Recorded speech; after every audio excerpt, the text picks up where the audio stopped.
G'day and welcome to the show. I'm your host Pete Cooper from Skillion. Today's topic is AI hype or help. We're talking to Pablo Metz. He's based out of Cyprus with his company Latitude 35. It helps companies be tax savvy by operating out of Cyprus. But we're going to be talking specifically about how AI is helping him with his business and what the future brings, or what he believes the future is going to bring. Let's get into it.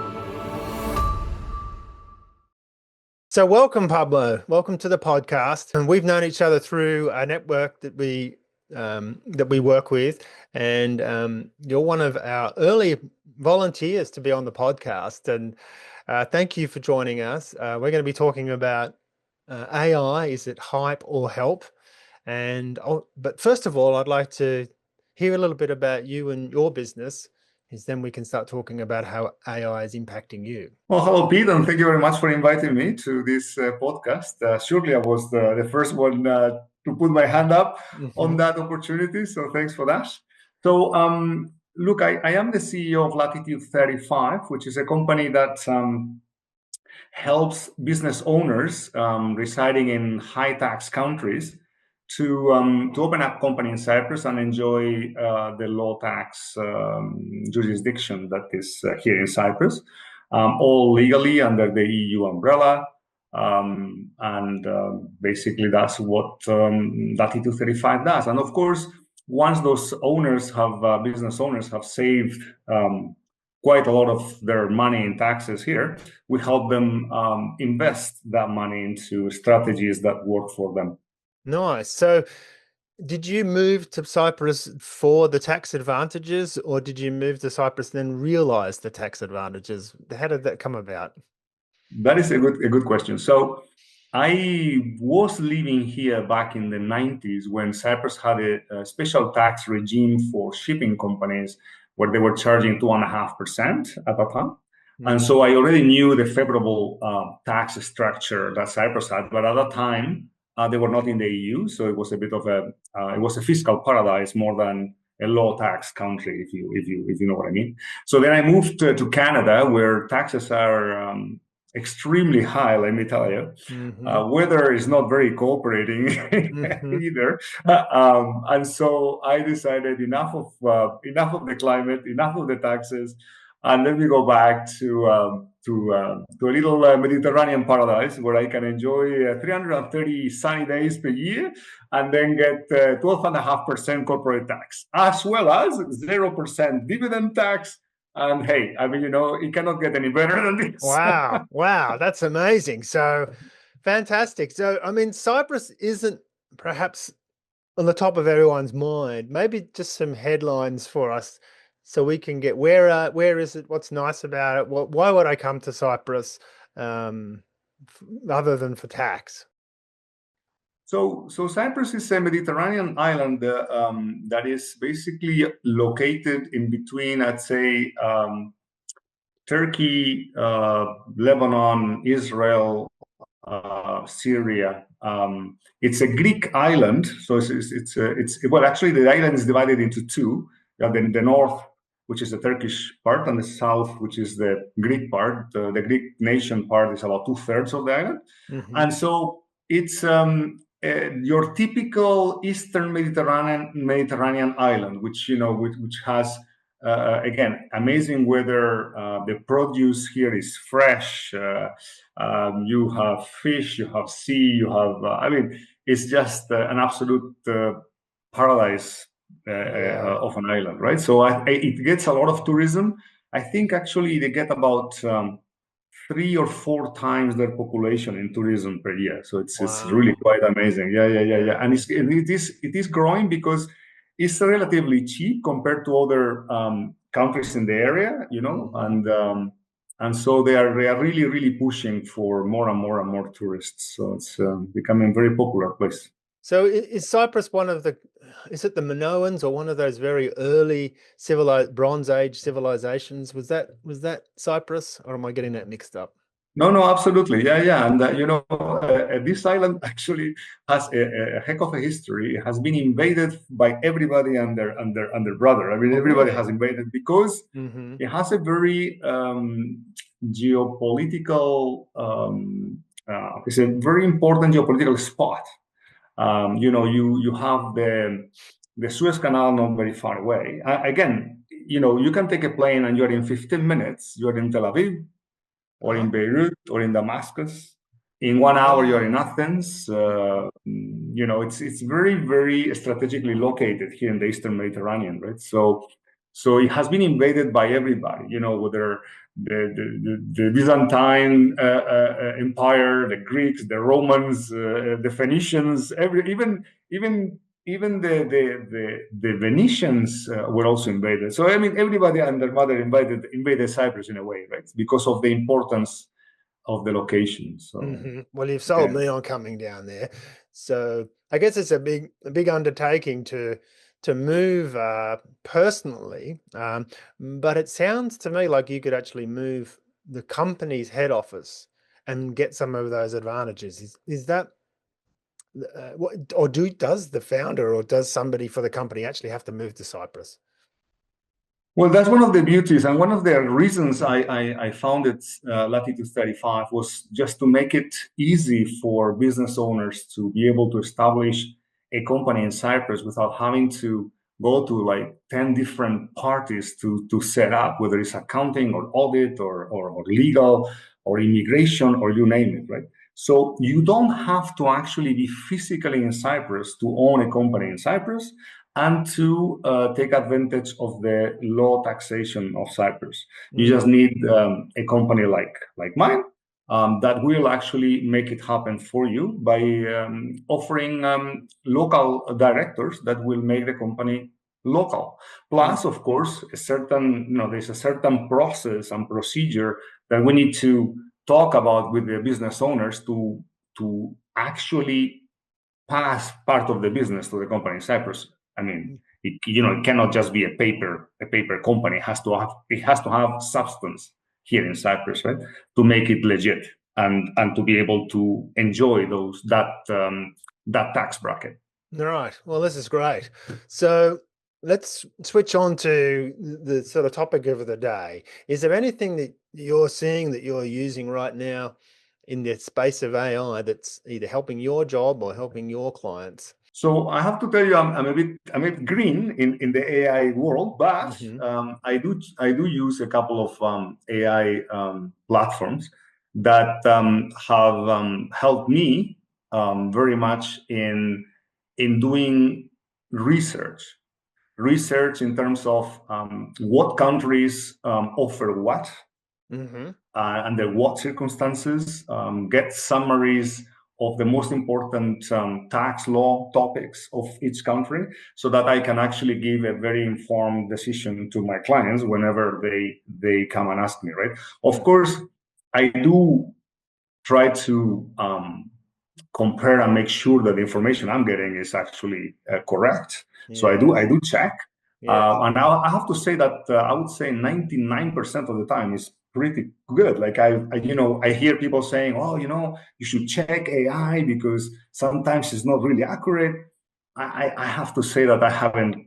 Maybe I don't know whether it's luck or whatever, but I haven't come across any inconsistencies in that regard. So That's great. Yeah, I mean, I use it myself. Just recently, exactly about tax. I was researching what I can do to be tax savvy for my company. It's coming to the end of the year here, and I need to maybe make some adjustments. right, And it gave me. I was using ChatGPT, and I typed up. And one of the keys about using the tools like that is to prompt them really well. So give them all like a full paragraph. I'm the CEO of Skillian and I'm correct, doing this and doing that, and I want to have some smart tax strategies, and so on. And then it would list them. It listed me 10 of them, and I like that one.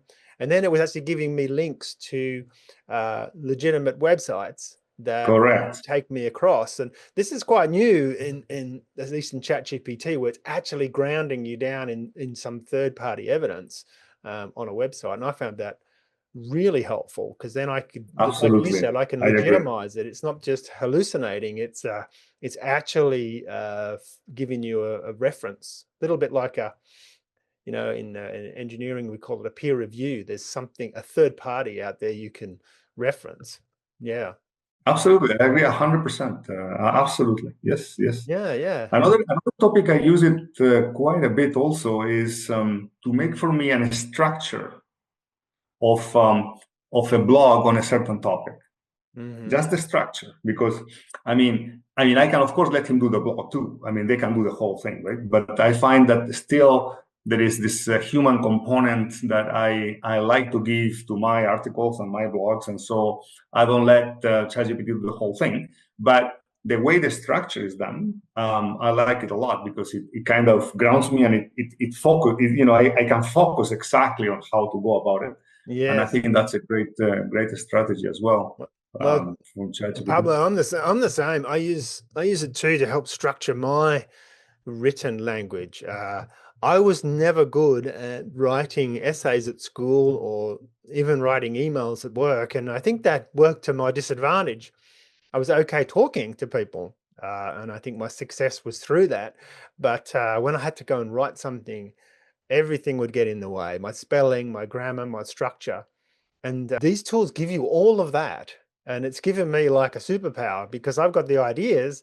Now I can communicate the ideas in written form that I could do Absolutely. quite well verbally. Prior it was all verbal, and now I can do it with written tools as well. So okay, we've got two things there. We've got research, we've got blogging. Anything else that you've come across that Yes, ways you I, could I use AI? found lately I found another one that is helping me quite a bit actually. It's called, I'm sure you know it, it's called Canva. Mm-hmm. And so it helps me a lot with, I do a lot of PowerPoint presentations that give visuals to clients about, there are many clients that are very visual and they like to see um, the presentations more than here. And I find that it has helped me a lot to create those PowerPoints with absolutely brilliant images and pictures that, I was struggling a lot before to try to get those images, right? So, yeah, this has helped me a lot, I So have to say. you prompt a thing like a tool like ChatGPT. You prompt the tool with make me an image with Cyprus showing, the Bronze Age Minoans or something, and it'll do that for you, and you can put that in your presentation. Correct. Yeah, yeah. Yes. Oh, that's great. Well, I mean, Pablo, you sound like you actually are using AI quite a lot. I mean, there's three areas as well. There's a couple of areas I wanted to bring to the table, having thought about your business. There may be some processes which take quite a lot of manual work. Um, we have a client that we're working with that has a lot of insurance claims, and it comes in through email, and then it has to connect to one system, and then they have to reconcile those two systems, and then they have to go to another system and reconcile that. We're using AI and automation, or agents as they're called, to try and bring all that together. Now our strategy is not to completely automate it so that there's always needs to be a person involved for this particular work. And Mhm. so we use that sort of 80-20 rule where we can actually save the company 80% of the costs, but we still need to preserve that 20%. Is there anything in your area where you're seeing that we could automate it, and speed it up and make it more time efficient? Well, what I can tell you is that that is a good thing to know because um, I have a lot of clients that are having um, are having a hard time in all those processes, and I think that this idea of letting AI at least do an 80-20 split would help them get free time to do other things that would be much more productive for them, right? To do this, I usually tell my clients, do what you do best Hmm. and let others do what you don't do best. And if processes is not your thing, Hmm. then let AI, for instance, do it for you. Right? I don't know, of course, the details on how that gets done. I'm sure, of course, you are the pro and you know how to do that. But I will be very glad to introduce that to my clients because obviously they could benefit a lot from Yeah.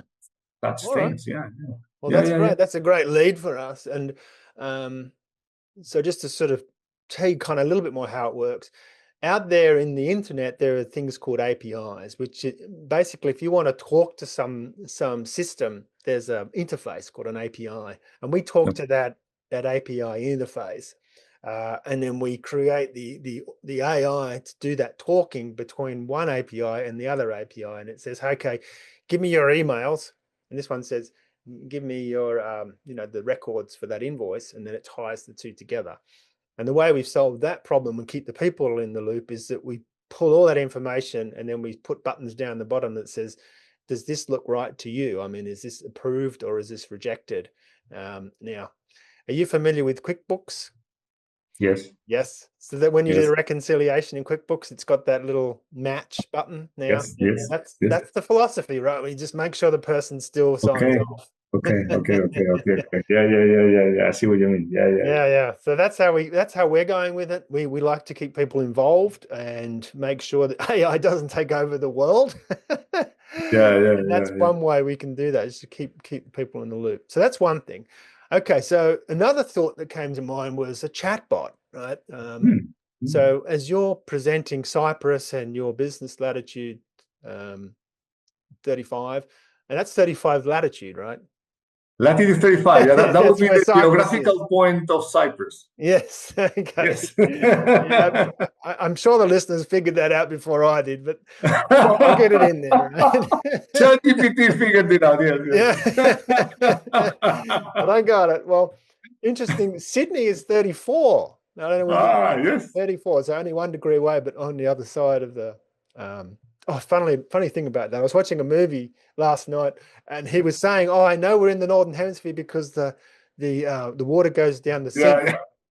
the clockwise. That's a myth. That is not true. I don't know whether you know that. It does work if you have a really, really big system like a weather system. Yes.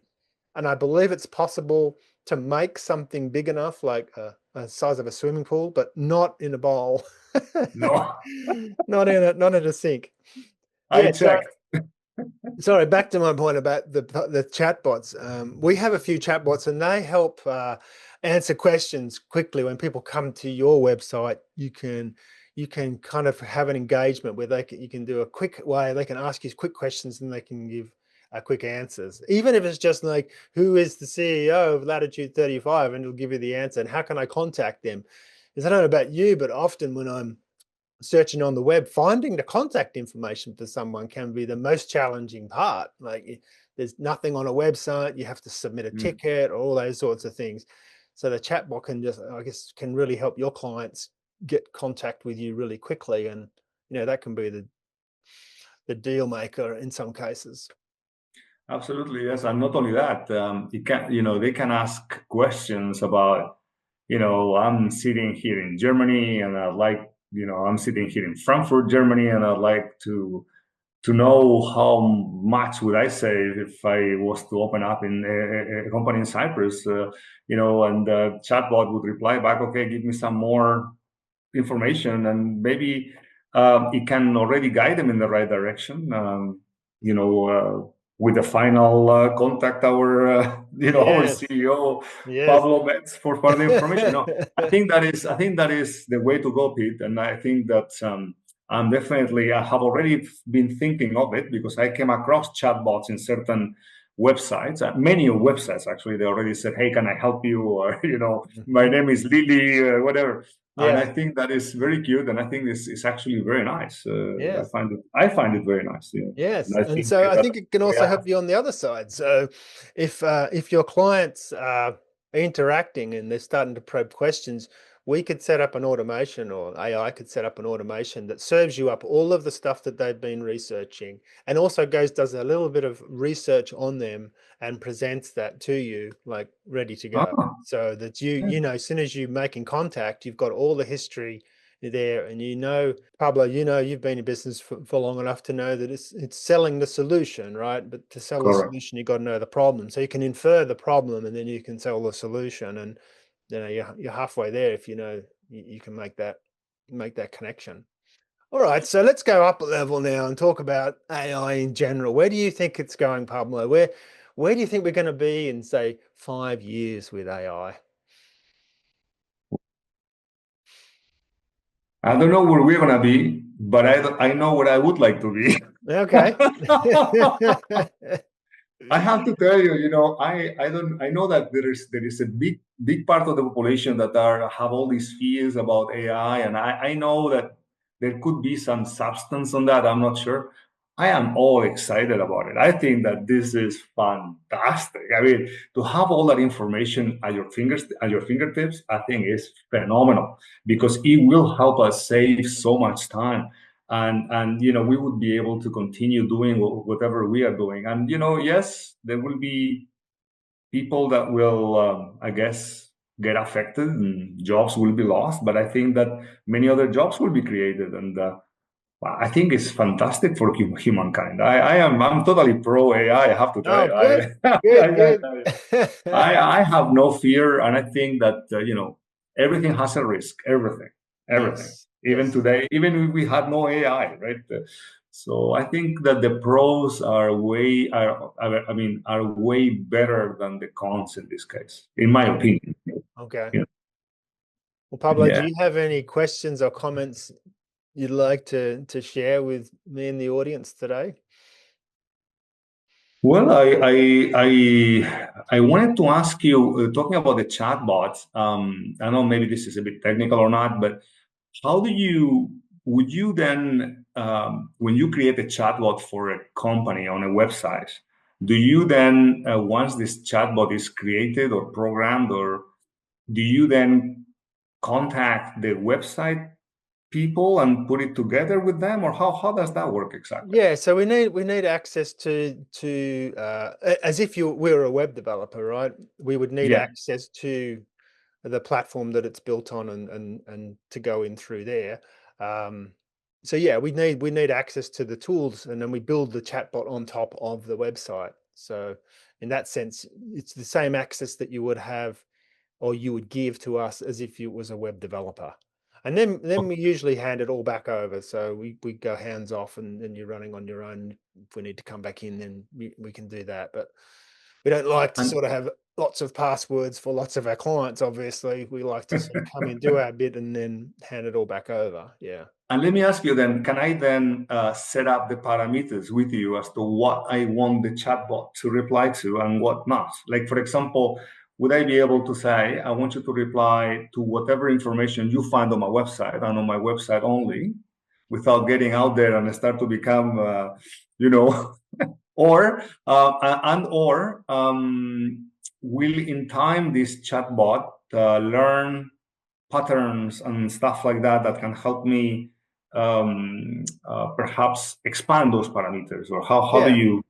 Yeah, I think let's call that some guardrails, right? So you can define some guardrails. It's possible for us to create a chatbot that just looks at the information contained on your website, but that might be quite limiting because they Okay. might ask questions you don't actually have in there. So it's good to have some guidance for it. And this is where AI really has its power. It has to kind of make a judgment as to how much from the website and how much outside the website. So it's not like we can put a piece of logic in there like you could do back in the old days and say, if like an if statement, Yeah. if the client says, please go outside the website to answer this question, it'll go and do that. AI kind of interprets and says, well, we're going to prioritize everything on the website, and we're going to Okay. know the questions that can be answered from the website. But outside of that, we're going to look more broadly, right? So And yeah, you're kind of leaving I guess there is that sort of trepidation, right? You're leaving a little bit of control to the AI, but we can put some sort of gray guardrails in that sort of brings most of the focus back to your content. and the chatbot will be able to also give me information on that on that company that is inquiring, or on that person that is inquiring. Well, not the chatbot itself. We would tie that in with what's called an automation or an Ah, agent. So okay. once they or during or after the exchange, then it'll go and collect some information, and then it'll forward it all to you. So it's all Okay, okay. served up. That's Yeah, very interesting. Yeah, yeah. yeah, That's yeah. good. It's pretty cool, isn't it? It is very cool. Yes, I'm very excited. I tell you, these things. I think this is phenomenal. So yeah, Yeah. yeah. I like that. All Yeah. right. Well, Pablo, last question. Hmm. AI, is it hype or help? For me, help 100%. No, good. I mean, what can I say? Totally help. Yes, All right, Pablo, this has been an absolute pleasure and a lot of fun. I'm going to see you this week at our networking group, and absolutely. we'll continue the discussions. All right. Thank you very much for the opportunity, Pete, and I'll talk to you soon. Okay, thanks. Well, I hope you found that podcast interesting. Pablo uses AI in his everyday work for research, for writing blogs, for creating Canva images, and as we discussed today, there's future ways he could use it as chatbots on his website to help improve his engagement with customers and lead him towards his customers and help with solution selling, and also for some automations, which would again reinforce the use of that chatbot. He was very positive about the future of AI, as indeed I am, but he also warns that, AI can be used for nefarious methods, and it's up to us or how we choose to use it. If you're interested in how AI can help your business, then please contact us in the description below, and we'd love to help. Thanks for watching.